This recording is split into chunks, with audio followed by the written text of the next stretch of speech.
जी, बहुत ही आदरणीय राष्ट्रीय प्रवक्ता आयुमेद लोहान जी, बलराज सपरवाल जी, सुदेश कंडेला जी, शिक्षा जी,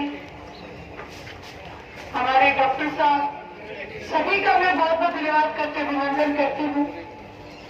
सम्मानित मंच हल्का के अध्यक्ष कलीराम जी, पूरी इंडियन नेशनल लोकदल की जिला स्तर की, हल्का स्तर की और गांव स्तर की सभी कार्यकर्ताओं का मैं धन्यवाद करते हुए अभिनंदन करती हूँ। जैसा कि आप सबको पता है कि लोकसभा के चुनाव हैं और मैं तो केवल आपसे प्रार्थना और विनती करने आई हूँ। मैं आपसे प्रार्थना करती हूँ कि बाकी जितनी पार्टियों के नुमाइंदे कैंडिडेट आपके बीच में आए, एक बार आप उनको गौर से देखना। जब आप उनको गौर से देखोगे तो कहीं ना कहीं वो आपको नेता कम और एजेंट ज्यादा नजर आएंगे, क्योंकि एक पार्टी से दूसरी पार्टी में जाके ये लोग मजाक बना रखा है। पिछले महीने जब से चुनाव घोषणा हुई है, ये नेता एक पार्टी से दूसरी पार्टी में छलांग लगा रहे हैं। इस बात से केवल एक बात निकल के आती है कि ये जो नेता है ये केवल कुर्सी की लड़ाई लड़ रहे हैं। कुर्सी के चक्कर में ये कुर्सी देने वालों को भूल चुके हैं। आपसे प्रार्थना और अनुरोध है, आपके पास लोकतंत्र की सबसे बड़ी ताकत है, आप अपनी इस ताकत का सही जगह इस्तेमाल करें। ऐसी पार्टी को पिछले गांव में मैं गई तो कई मेरी माताओं बहनों ने मुझे बताया कि जो मौजूदा एमपी यहाँ से रहे ब्रजेंद्र सिंह जी, हमने तो उनको देखा भी नहीं और बताया कि वो तो हमारे गांव में वोट मांगने भी नहीं आए। मैं आपसे प्रार्थना करना चाहती हूँ, ऐसी जगह वोट ना दें जहाँ आपकी वोट का सम्मान नहीं, जहाँ उनको पता नहीं कि आपने वोट दिए, जहाँ आपको पता नहीं कि आपने किसको वोट दिए। ये वोट बहुत कीमती है। इस वोट की ताकत से एक एमएलए, एक एमपी, हरियाणा का मुख्यमंत्री और प्रधानमंत्री निर्धारित होते हैं। मैं आपको ये बातें इसलिए कह रही हूँ कि 9.5 साल का आपने राज देखा भारतीय जनता पार्टी का। 9.5 साल तक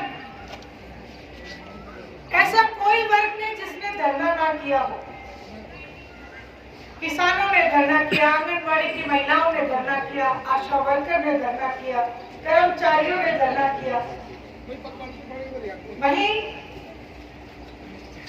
जो आपके गांव के मुखिया, सरपंच धरना करते रहे, अपने अधिकारों की मांग करते रहे। हर वर्ग ने धरना किया, व्यापारियों ने भी किया, लेकिन किसी की सुनवाई नहीं हुई।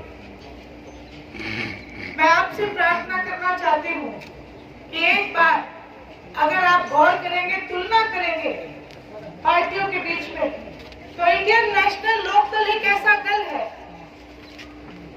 एक ऐसी पार्टी है, एक ऐसी विचारधारा है जो आपके बिना बोले काम करके देती है। आप सब गवाह हो इस बात के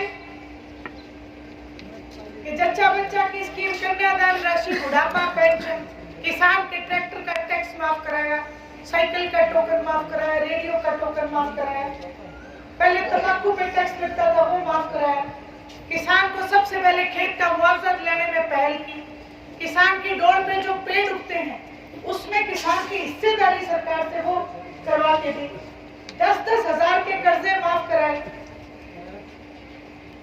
गांव-गांव में चौपाने बनाने का प्रावधान निकाल के दिया। आदरणीय ओम प्रकाश जी चौटाला ने महिला आयोग का गठन किया, आपके द्वार पे सरकार को लेकर खड़ा कर दिया, सरकार आपके द्वार नामक अभियान के द्वारा। और जिस समय वो गांव के सरपंच से मिलते थे, गांव में जब वो आते थे तो पूछते थे, भाई सरपंच बता तेरे गांव को कितनी ग्रांट चाहिए। जितनी ग्रांट सरपंच ने कही उतनी की उतनी ग्रांट वो मंजूर करके चले जाते थे। आप सब लोग गवाह हो, आप मुझे बताओ कि ये जो तमाम काम मैंने गिनवाए, कभी किसी ने आंदोलन किया था क्या? कभी किसी ने आंदोलन नहीं किया, लेकिन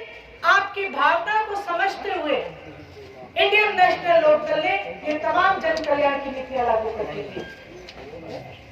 आपके हाथ में फैसला है, प्रत्यक्ष को प्रमाण की जरूरत नहीं। 13 महीने तक किसान कमेरे ने आंदोलन किया। पूरे हिंदुस्तान में हरियाणा प्रदेश एक बहुत छोटी सी स्टेट है। 10 लोकसभा की सीटें हैं, 90 विधानसभा की सीटें हैं। पिछले प्लान में हरियाणा वासियों ने इंडियन नेशनल लोकदल को एक सीट दी। आप सब लोग गवाह हो इस बात को मुझे बताना कि विधानसभा का सदन जो आपने देखा, वो एक एमएलए, वो एक सीट 89 पे भारी पड़ी कि नहीं पड़ी? आपसे पूछ रही हूँ, बताओ 89 पे भारी पड़े कि नहीं पड़े?